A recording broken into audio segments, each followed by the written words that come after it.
สวัสดีครับพบกับผมพัทรไมเกมครับกับเกม Battle Return of the Boop นะครับต่อจากพาร์ทที่4นะครับต่อกันเลยครับเพราะว่าเมื่อกี้ลืมตัดพาร์ทครับถ้าเกิดว่าเราไม่ตัดพาร์ทเนี่ยไฟล์มันจะโตครับแล้วเวลาอัพคลิปมันจะนานนะครับก็เลยตัดพาร์ทก่อนเนาะแล้วก็เอามาเล่นด่าน5กันต่อไม่มีคนสร้างเหมือนเดิม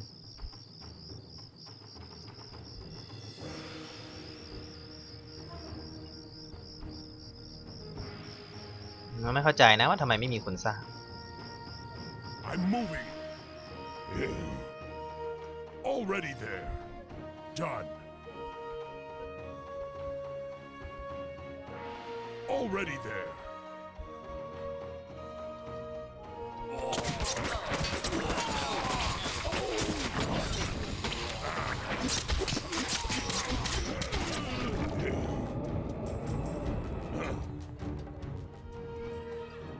Already there.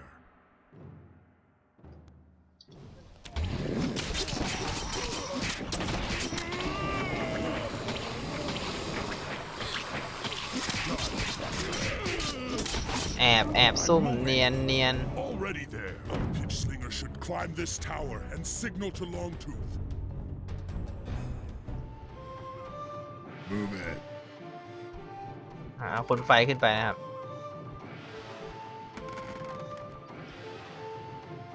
That flame should be visible for miles around.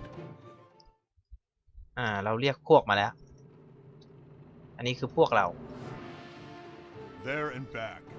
ได้ตัวบูมแมลงมาด้วยนะครับ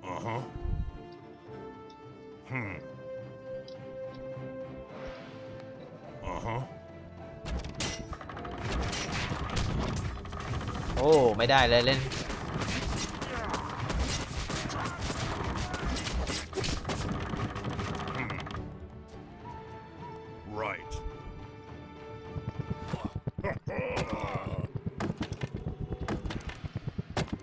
โอ้มีกับดักด้วย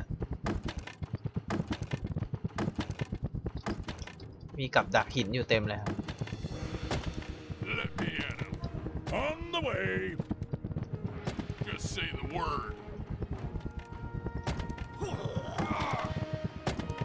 ตัวบูมแมลงนี่เขาตาดีจริง Yes. ๆดูดิว่าข้างบนเรามีฐานอะไรบ้าง Already there. I'm moving. เฮ้ยปิดซุ่ม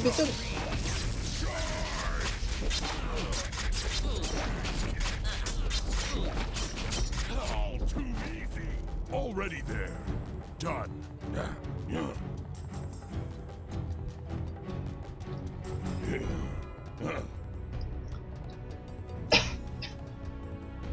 Yes. Done. Yes.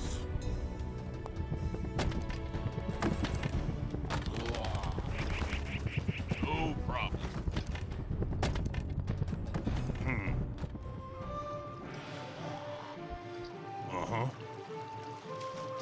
Right. ค่อยๆเดินไปแล้วกันครับ Blood will fly.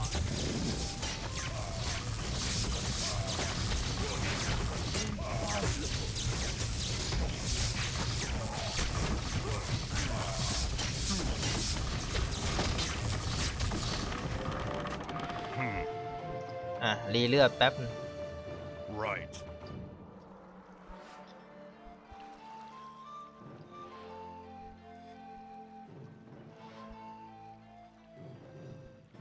I know. Right. Right. There and back. Right.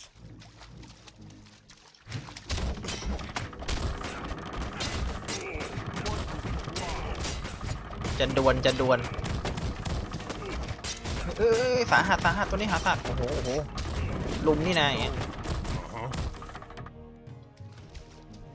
I get it. There and back. Right. I know. Right. I know.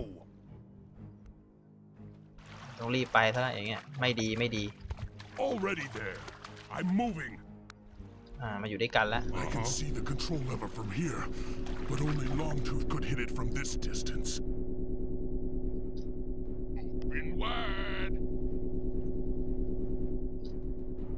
rock. ทำไมมัน I can ไป see the control lever from here, but only Longtooth could hit it from this distance. เนี่ยแค่นี้โอ้โห ยากอะไร Nice throw, old friend. เซฟหน่อยต้องรีบไปช่วย Bring it on. ไปเร็ว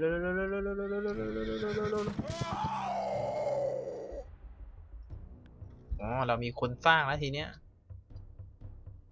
สนุกแน่ Hey, it's good. ๆเอาเลยสนุกแน่ๆมีคนสร้างแล้ว Part.3 went this way. Just say the word. อ้าวเขาสร้างแล้วดีกว่าสร้างอันนี้สร้างไอ้ที่ปลาหินเนี่ย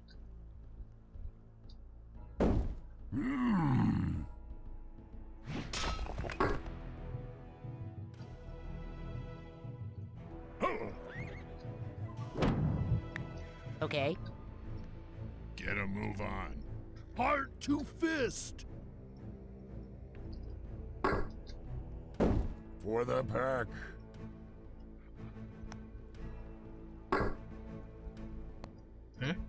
อ๋อฐานเดียวกันเนาะ For freedom.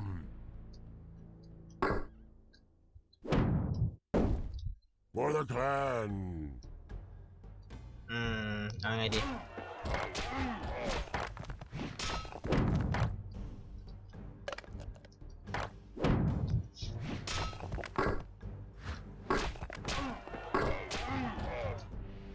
มีบัตเตอร์แลบไหมนี่แหละ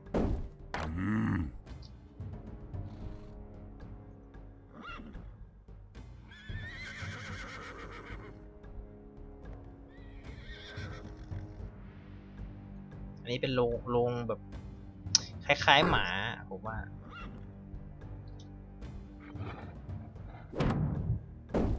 For freedom. ไม่ค่อยได้เล่นจำไม่ได้ครับผม จับม้ามาเป็นหมาผมว่า This thing is heavy, you know. Sheesh. Mm-hmm.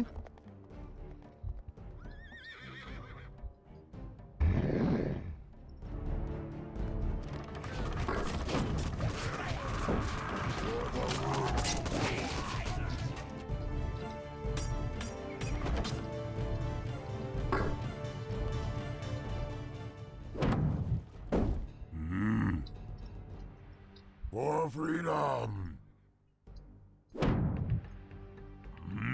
ครบ3ตัวแล้วทำไมได้ตัวนี้นะ Let me at them.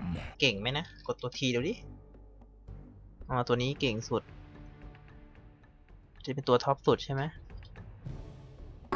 ยังไม่มีบัฟนะ I'm cranking. ตัวนี้เป็นตัวกรงเล็บ ลุมเลยดิอย่างเงี้ยลุมเลย For the heart.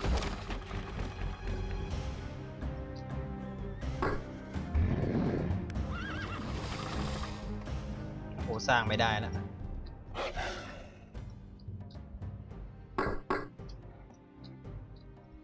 อ๋อเขามีแล้วนี่นะอันหลักเอาออกสร้างอันนี้แทน For the wolf. นี่เลยไปไว้หน้าบ้านเลยสร้างไอ้ที่ข้าวเพิ่ม For the clan.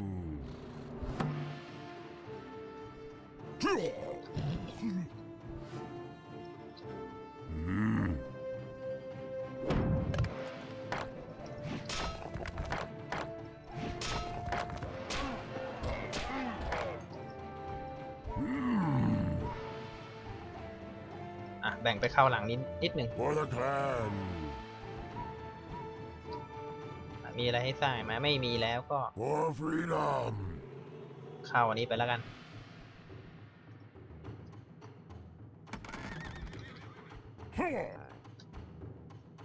ลุย Let me at them.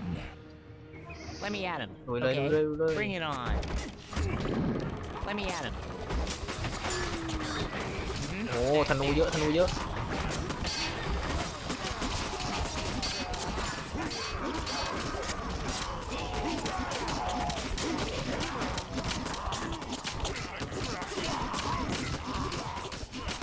โอ้โหคนเขาเยอะกว่า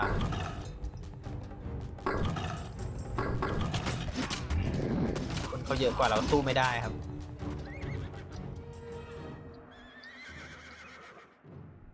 เขาลืมเข้าอะไรปะ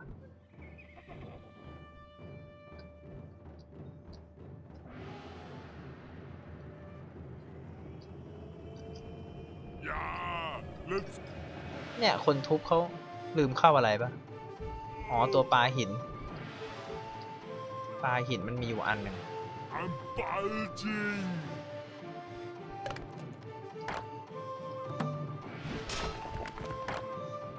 ซ้ำนี่นะ1 2 3 อันนี้ซ้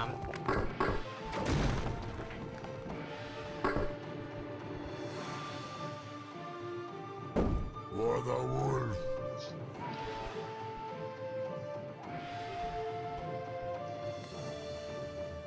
Bring it on. ำแล้วข้ามาชุบตัวที่อันนี้ก่อนแล้วอันนี้ค่อยมาเป็นอันนี้ Let me at them.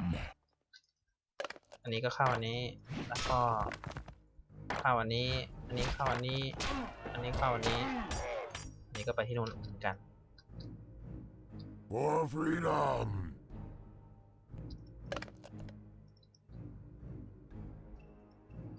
For the clan.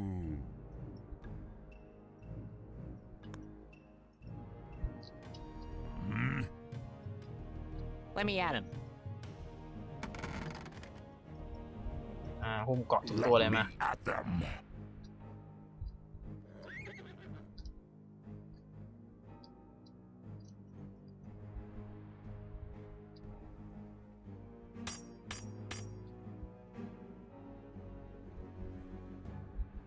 'I'm ready.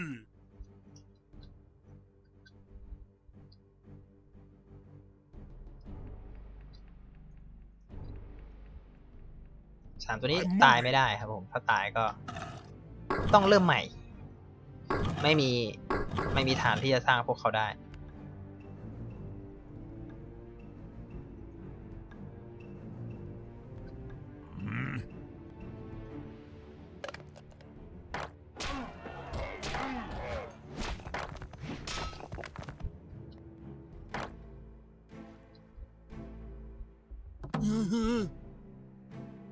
Let me at them.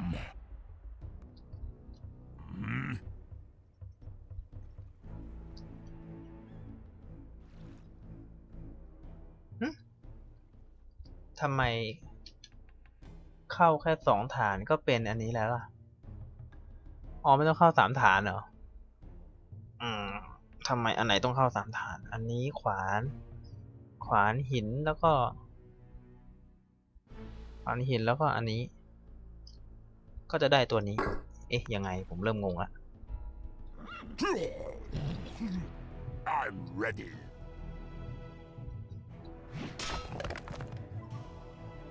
เข้าอันนี้ เสร็จแล้วอันนี้ก็จะเข้าอันนี้ อันนี้ก็จะมาอันนี้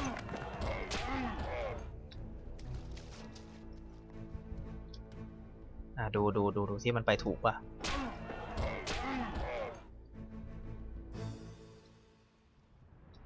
เนี่ยก็ถูกแล้วนี่นะ For the pack.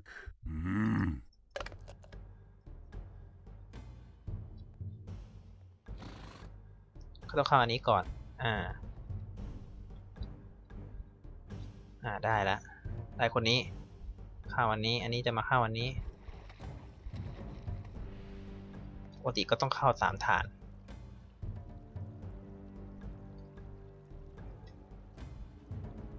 จะได้เป็นคนอันนี้ แล้วคนนี้ก็จะเป็นอันนี้ ก็ถูกแล้วนี่นะ ผิดตรงไหน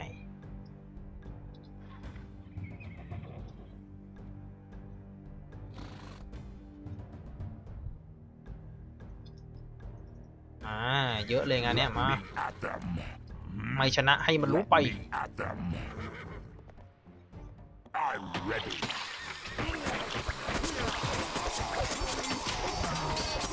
มาดู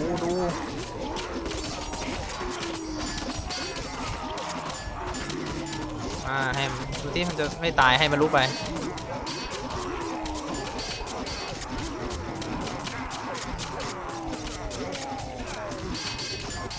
เยอะนักเหรอ เจอฝูงยุงเข้าไปโอ้โหฟันกันนัวเลย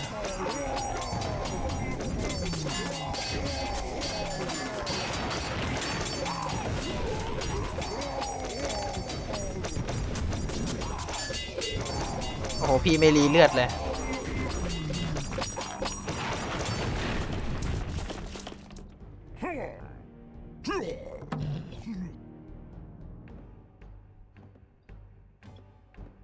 รีเลือดแป๊บหนึ่ง Give me some meat. For the pack. ตายไปเยอะอยู่นะหลายตัวนะ7-8 ตัว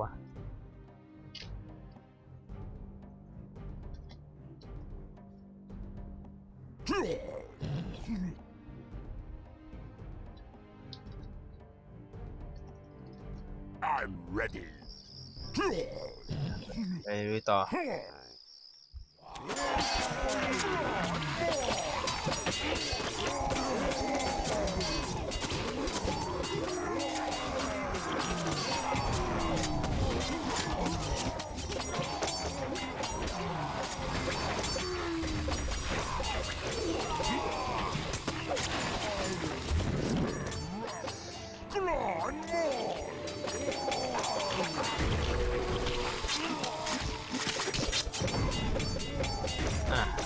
ลุม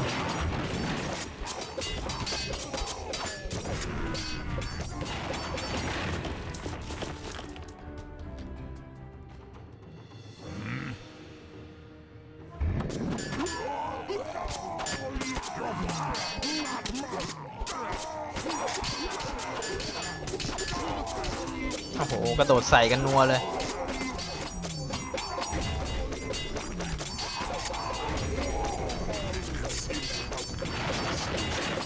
We'll need blood.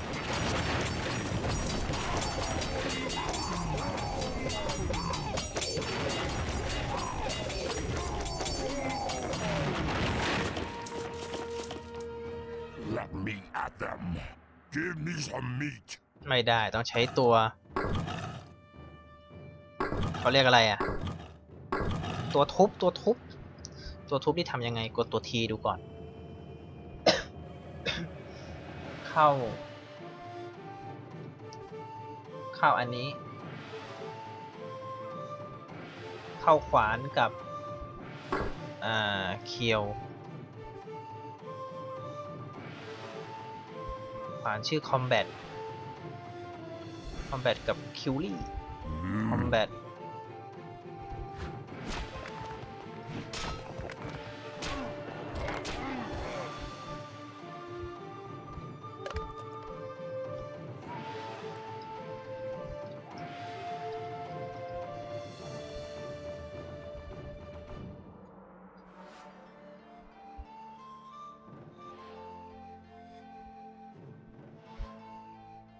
ได้คนทุบแล้ว Look at my muscles.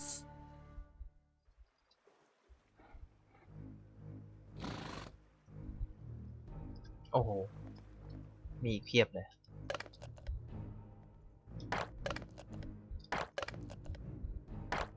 For the wolf. ได้คนทุบแล้ววิ่งไป Ready to swing.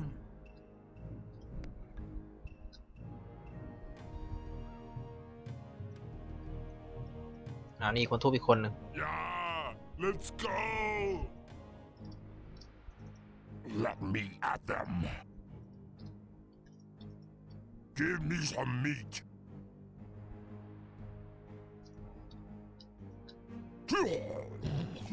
อ้าวไงไปไม่ได้ Ready to swing. Yeah, let's go. วิ่งหน้าตั้งกันทีเดียว Pumped and ready.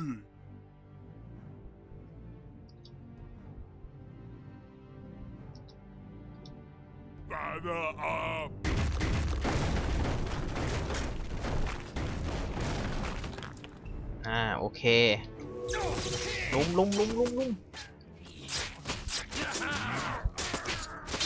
ตัวไม่ไหว2 ตัวไม่ไหวลุมต้องลุม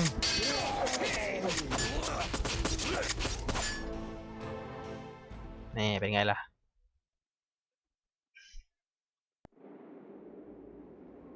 มาด่านผมบนหิมะแล้ว